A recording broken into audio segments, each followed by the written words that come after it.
Kate leaving. You guys are asleep. You don't really know what's happening. You wake up, find her gone from the boat. Considering everything that happened. Calm down. Calm down. Kate, where are you going?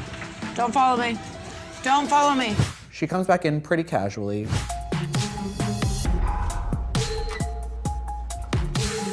Hi. Hello. Here's your radio real quick. Mm-hmm.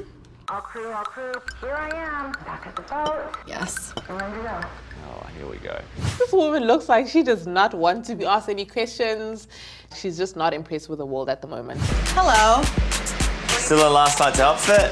Come on. So I'm not even going to engage. Do you guys think you would come back to the boat just as casually if something like that happened to you? Yeah, because for me to get to the point where I leave the boat, I'm like, screw everyone else. Someone must have really pissed me the F off, you know? So I don't owe anyone any explanations. I'm back here like you wanted me. That's totally fair. I understand where Kate was coming from, so it's just like, hey. Did you think she was ever going to come back? I wasn't sure if she was going to come back or not, but I was doing worst case and best case scenario kind of work. I just like go with the flow. So I was like, Kate's not here right now and everything's fine at the moment. And when it's not, it's not. I kind of went into Courtney and Simone's job, like there's already been issues with interior. Laundry's been f***ed up, Kevin's upset with service and everything. Like now it's just the two, I don't want to say unexperienced, but like you need a chief steward. You need that leader role where you need a delegator, yeah. Where you 100%. follow in line. Did you guys think that she was going to be gone for good? Or that No, I knew that was just like a tanty. The only reason she probably stuck around is for Captain Lee, to kind of see him through the season and just be like, look, I'll step by your side. And he would have, that's just out of respect, really. It wasn't out of, for any of us. What brought you back? Because I've worked for Captain Lee for a long time, and I'm not gonna let Ashton's poor behavior ruin my reputation. Do you think if we were meant to do a charter without her, we would have been okay? I think it would have been fine. We just would have been like 95% more tired because we're down a person. Would either one of you guys ever want to be chief stew in a boat like this?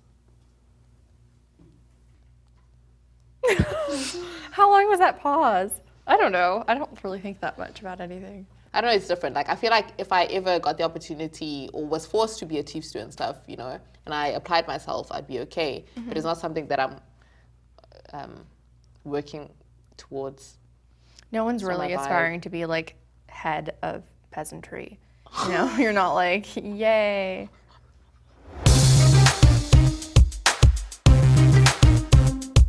When people ask me, was I concerned because Kate wasn't there?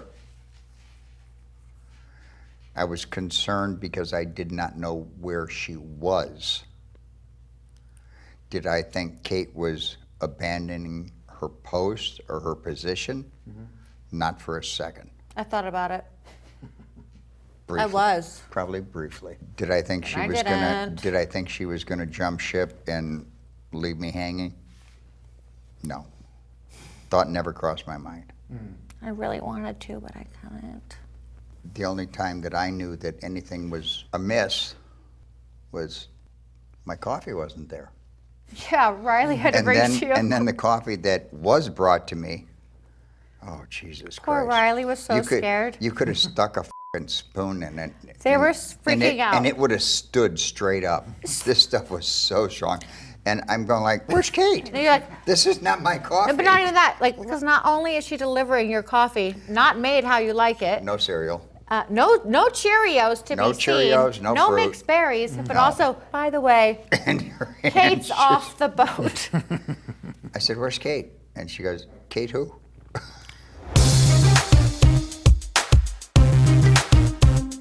You guys want need refills? Let's Yeah. bring in some refills real quick. But you don't, sometimes you don't get the ability to realize how bad, a person behaves until you see it. Like, I don't know if I want to see it or not. I didn't want to live it. I'm sure you didn't. I did not tell you what was happening because it Well, was. I know why you don't tell me what's happening. I understand that. I But it's totally never been like get this that. season. This season was different. It happened over like, I know. it got like strangely worse. Why do you think it got progressively worse over the course I think of the that season? Ashton was a bad leader. I think that he was the male in charge on the boat under Captain Lee. I think that Ashton kissed your ass a lot, honestly. But then when you weren't around, he was not acting in a way that you would have approved of. And Which is unfortunate and because I don't get to view that. He influenced the chef and the deckhand in that way, and it was unfortunate. I don't think anyone could be the leader and lead anyone towards acting that way if they weren't going to naturally. But I think that Ashton probably is that type of person more so than anyone else.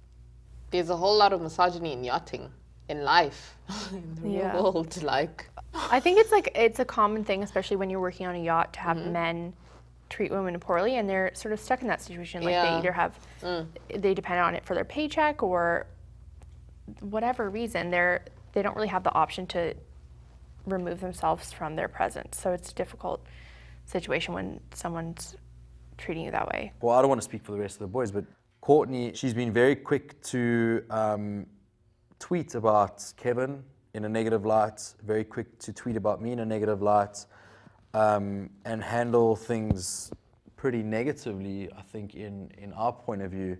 You know, she reached out to me in a long message just before we actually came to this interview.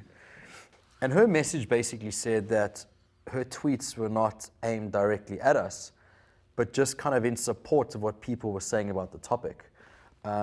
So where people were calling me misogynistic and saying that I was being inappropriate in my behavior towards other crew, where I was, sexually harassing my crew, and the things that I had said, you know, myself and Kevin in the cabin where I said, you know, I'm tired of working so hard to get my dick sucked, which, you know, obviously didn't look good on me. And I can completely see how Courtney would have watched what she did and get offended from it. And I can understand a lot of the viewers' opinions about that. I really do. But, you know, the locker room talk between guys should never, ever get out to girls, because as much as I feel bad for what was heard of what I said, I must be honest, and I think every guy out there should be honest with themselves that they've all probably been in similar situations where it's just been guy talk and they've had a few drinks, and we just very blunt and open and honest about our feelings, and I'm sure many women are like that behind closed doors too. You know, I was just real and raw in that scenario. You know, I think people out there need to be more real about themselves, and just because I said something, you know, it doesn't make me less of a person because you think it and you just don't say it. You know, I'm one of those people that I'd rather be very straight up and honest with you and tell you the truth, no matter how much it hurts you or how much of a prick you think I might be. But in the same breath, I'm real, and I'm representative of what people really are. And I'm not ashamed of that. We're all human beings. We all get sexually frustrated. We all have this, the side of us, you know what I mean? And if you're ashamed of that and you took such, you know, big offense to what I said, you know, maybe you're a little bit insecure within yourself, and you're just denying, or you're just ashamed of the fact that you have these feelings within yourself. Yeah. But in the same breath, you know, like I said, I see where she would have watched this and got offended. I just really don't appreciate her supporting a lot of the ugly things that were said about me when I think she knows me better than that.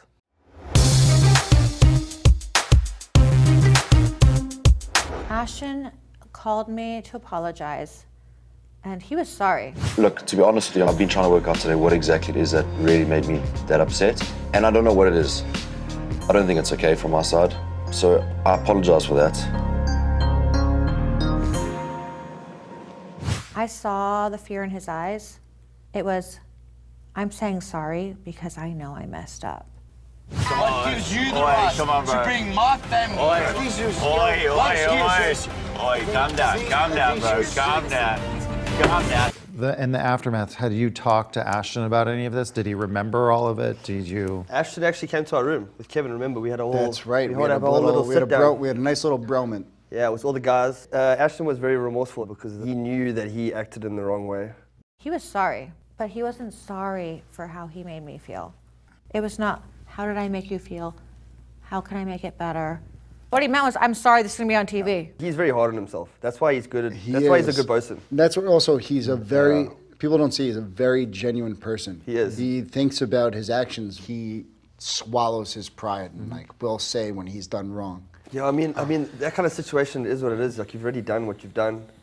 The only thing you can do is just apologize and be sincere about the apology. Yeah, and just move on from it. And move on from it, yeah. I mean, shit happens. There's definitely very personal feelings involved in the season. I've always owned up to the shit that I've caused and the things that I've said that I probably shouldn't have said. But you know what? I'm also not going to sit here and be remorseful and beat myself up for just being real.